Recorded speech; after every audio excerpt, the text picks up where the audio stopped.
And now to sing the love theme from Caddyshack, our next nominated song. Oh, wait a minute. Thought I was still doing the Oscars. That show, I think, is still going on. Long show. That was a long one, wasn't it? All right, tonight. You sound good. This is the monologue part of the show. That means dialogue alone.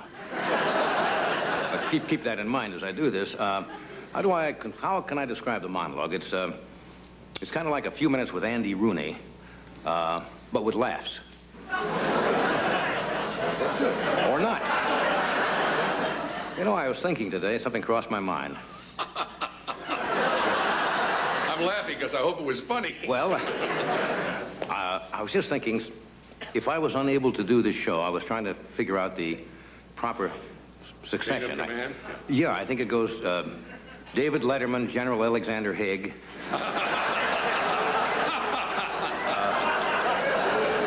Or is it Letterman, Tip O'Neill, then Alexander Haig? Something like that.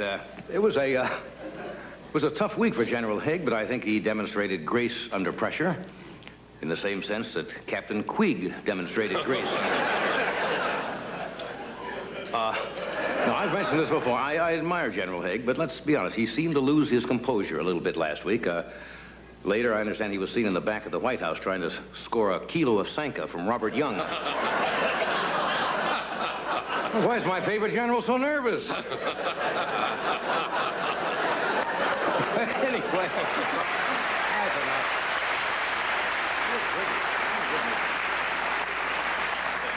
I'm in a good mood tonight. That week off kind of refurbishes the, what does it refurbish? The body. The what? The body. I thought you said the bottom. No. The body. Well, it gets to that, too. Yes. Anyway, Burbank, is where we come from, not Hollywood, is having local elections today. Now, I know most of you from out of town and probably cannot vote. Anybody from Burbank here? Gentleman right here. Are you from Burbank? Did you know they were having local elections today? No.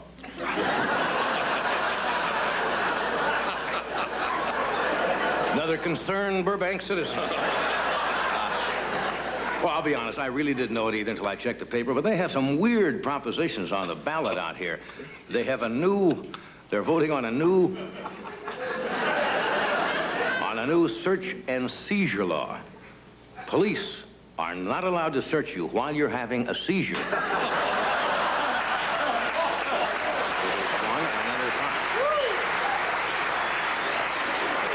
Are you familiar with Proposition G? It's very controversial. If Proposition G passes, paramedics cannot give emergency enemas without court approval. Weird. Anyway, I want to thank you for waiting outside on such a gloomy day today. It was dark, overcast, kind of bitter today, and it was gloomy out there today. How gloomy? Let me put it this way. It was so gloomy today that Roy Rogers and Dale Evans were singing Rotten Trails to You.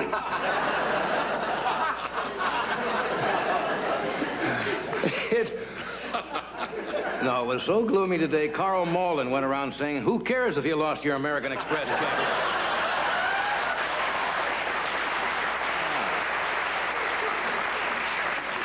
Well, NBC Chief Executive Fred Silverman just found out what's wrong with NBC and fired our resident psychic, Tamara Rand. In another exclusive interview with TV's Dick Maurice, I guess, who does a show, or did a show, out of Las Vegas, Tamara Rand just predicted that Jimmy Carter would lose in a landslide in 1980. She's really on top of things. What's happening in the news? The auto industry got some good news today, the American auto industry. Apparently, the Reagan administration set aside or going to ease, scrap, or delay 34 different environmental and safety regulations for the auto industry. And officials say that this will save the auto industry about $1.4 billion. And the automakers say that's good news because that'll mean lower car prices to the consumer. If you believe that, you will also believe that the National Rifle Association will supply rabbits and deer with guns to defend themselves.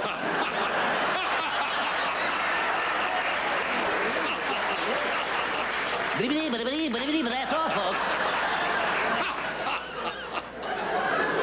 Boy, I was on a roll there, and I got to the end, and Anyway, you just fill in the missing blanks here. It's called Fill in the Blank and Make Your Own Joke. Apparently, the new government plans will allow the auto industry to delay the airbag. Now, that's a shame. Because with the airbag, at least we'll have someplace to throw up when you look at the sticker prices. Got that one out. Anyway. I watched a lot of television the last week, as I am wont to do when I'm not here. I get a lot of things I want to do when I'm off. How many of you saw Masada? It's an interesting show. Rather interesting show, 8-hour, 4-part miniseries, or an hour show without the commercials. A lot of commercials. It's a terrific television show. It's kind of a kosher shogun.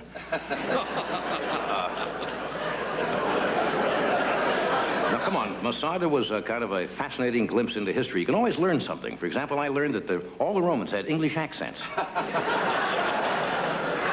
Sherman knows they're out on the desert and he says, "Oh, say, Governor, what we doing out here?" Have you noticed when we get to the Easter season, the networks program a lot of biblical, historical shows? I suppose it's for the ratings. Some of them coming up this month for ABC. There's Masada. ABC has Masada. CBS has Peter and Paul. And NBC, not to be outdone, has McLean Stevenson in Hello, Judas. Which is...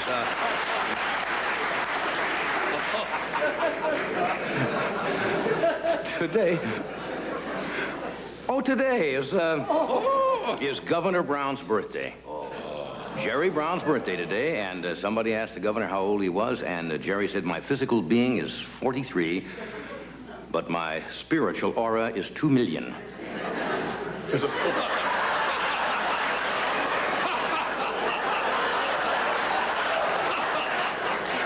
Wow, you do one spiritual joke and a fly comes. Did you see a fly is landing on my nose as I'm telling jokes? You think show business is easy, folks. What was I talking about? Wait. That's all. Anyway. Jack Grant?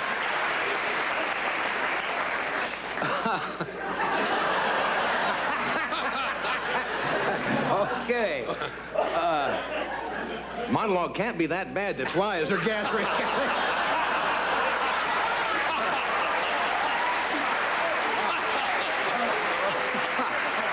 Anyway. He's over here.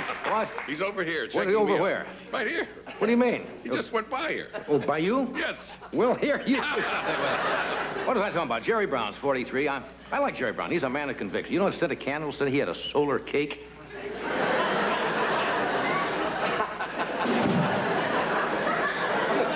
Flies don't help your rhythm when you're doing a monologue. We've got a good show tonight. Dick Cavett is here, one of my favorite people. Dick, as you know, Dick will probably not like my saying this, but he has a big following among intellectuals. I understand Dick is suing one of the tabloids because they had a picture of him going into a motel with Lillian Hellman. Okay, and Dick also will reveal on this show tonight that Orson Welles is the head of the Chubb Corporation. Anyway, I have an exciting show. Later on, H&R Block will be out here to tell you that there's only 8 more days until he becomes an Amco transmission salesman again. And Suzanne Plachette is here, so stay where you are.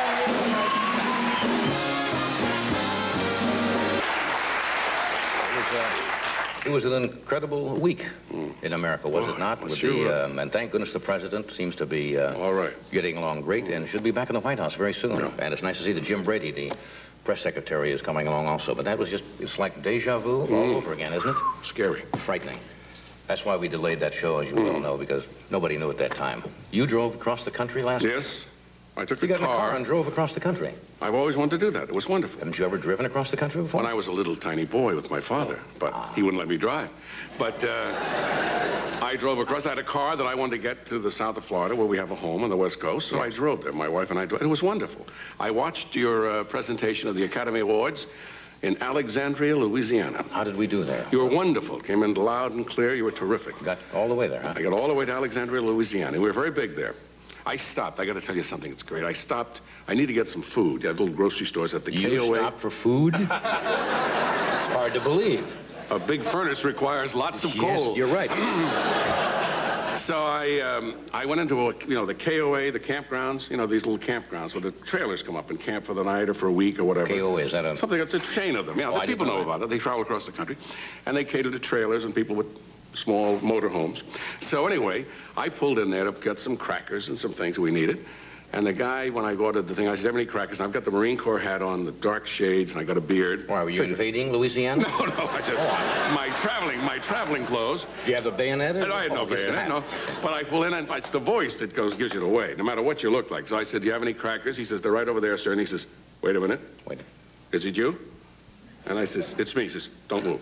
Stay right there." He says, "Helen?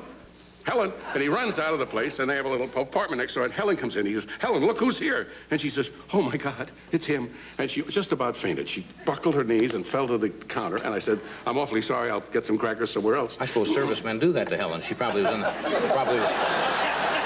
She probably remembered World War II. You probably knew Helen from Tokyo somewhere. And I went near your old base, and I thought of you. I saluted you. Jackson, Mississippi. It wasn't my old base. You were stationed there. The Navy sent me there. Well, it was a base. I didn't choose that. No, What? Nothing wrong with Jackson. Oh, you love really Jackson. Swell town. And I saw an awful lot of women there with young children. It's just cute. And I knew that you'd been to Jackson. No, it's just a joke. No, but I did think of They you. weren't small children. Middle-aged children. But I thought of you as I went by. Well, thank you. It sounds like a wonderful trip. And It was a great We'll have another update. I want to hear every place you stop.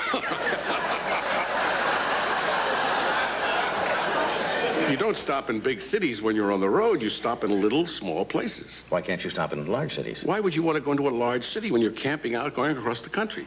You stop at little You motels. weren't camping out. You were driving a Cadillac. For me, that's camping out. You're trying to give these people, you're like Henry Fonda in The Grapes of Wrath with a wagon. Oh, we get there soon, Ma. What do you mean? You got a Cadillac with a bar in the back. Lewis and Clark, you're blazing a trail. And your chauffeur drove you, where, to Las Vegas? Well, the first night to Las Vegas. Your chauffeur drove him to Las Vegas. Well, he was camping out, too. Trail hole! Ah! What kind of a trip is that, camping out in a Cadillac with a chauffeur? Yeah. Well, some people have different ideas of roughing it. Well, that's not exactly roughing it. Here's some sports news. You're not the only ones who were traveling. Our director, Bobby Quinn, was traveling. He played in the Greater Greensboro Open. And you know who won the Pro-Am tournament? Bobby Quinn, our director, with Gary Player. Wow. Won the Pro-Am. Congratulations. I didn't know that. Over 100 teams. Then, of course, our producer, Mr. DeCordova, had to top that. They have a lot of... They got a spotlight on the director. Look at booth this. up Look here. at this. Look at this. There's our director in the booth. Wearing that Indian scarf he was awarded from that. Remember that? That's right, in the jacket. One campaign. Anyway, Fred DeCordova, not to be undone or outdone by this, or overdone. Undone. Or overdone. Scored his first hole-in-one in his life at Bel Air this past week. There, let's have a spotlight Look at that. over How about a here. spotlight over here? There we are. No, we can just get somebody to pay a little attention to this show. All right. And Boy. get off of the golf course. Yeah. We could get cooking. It's been a busy week. What did you do besides the Oscars? I went over to Durwood Kirby's rumpus room, and we repaneled his John. That's what we did. His knotty pine was coming off here, roughing it across America. No, Patrick, slow down. We're going to be right back after this, because we have people that are going to come out and sit here and do things. Real people. Okay, not that show, but other people. We'll be right back. NASCOR and Sarkin, Rexon, but they don't mean anything. Acorns. Acorns. Acorns, yeah. ACOR in it? Now, that must No, change your whole outlook on life to know that all your life your name has been Acorns. Acorns. Yeah. Is there one for Cavett? An anagram for Cavett? There isn't really. If you take Richard A. Cavett, you have catch it a rare VD. Honestly. What's the weirdest anagram you've ever come up with? Or this? Spiro Agnew. No. Spiro Agnew. Using all the letters. Mm-hmm. Is it one word? No, it's a little phrase? A little sentence. Uh-huh. Spiro. Oh my God, that's. Oh, come on, play. Spiro Agnew. Uh-huh. Is that the clock? I heard it. No. Afraid you didn't win the big money. Didn't win the luggage and the new car, but... All right, I give it up. Anybody want grow a penis?